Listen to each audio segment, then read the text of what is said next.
এখনো যারা ফেসবুকের কন্টেন্ট মনিটাইজেশন পাননি, আপনি কিন্তু সঠিকভাবে আবেদন করতে পারেননি, এজন্য কিন্তু আপনাকে এখনো ফেসবুক কন্টেন্ট মনিটাইজেশন দেয়নি। সো কিভাবে সঠিকভাবে কন্টেন্ট মনিটাইজেশনের জন্য আবেদন করবেন আজকের ভিডিওতে আপনাদের দেখিয়ে দিব।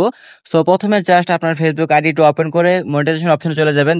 দেখতে পারবেন যে কন্টেন্ট মনিটাইজেশন লেখাটি এখানে চলে আসছে। এভাবে আপনি জাস্ট এখানে ক্লিক করে দিবেন। সো এখানে ক্লিক করার পর আপনার সামনে এরকম একটি পেজ ওপেন হবে। এখান থেকে দেখেন আই এম ইন্টারেস্টেড লেখা আছে, আপনি জাস্ট এখান থেকে আই এম ইন্টারেস্টেড প্রথমে ক্লিক করে দিবেন। So I am interested click করার পর দেখেন আপনার সামনে এখানে একটি ট্যাক্স সাবমিট করার একটি অপশন চলে আসবে। এইখান থেকে আপনার জাস্ট একটা ট্যাক্স সাবমিট করতে হবে। সো এখানে প্রথমে আপনারা দেখতে পারবেন যে let's your interested in this programme, আপনাকে এখানে ট্যাক্স সাবমিট করতে হবে। ট্যাক্সট আমার ভিডিও ডিসক্রিপশন বক্সে দেওয়া থাকবে, সেখান থেকে আপনার জাস্ট কপি করে এখানে পেস্ট করে দিবেন। সো এখানে দেখেন আমি পেস্ট করে দিলাম। সো এরকম লেখা পেস্ট করার পর আপনি এখান থেকে দেখেন সাবমিট ইন্টারেস্টেড এই অপশনটিতে ক্লিক করে দিবেন। সো এই অপশনটিতে ক্লিক করার পর দেখেন আপনার ইন্টারেস্টেড সাবমিট সফলভাবে সফল হয়েছে।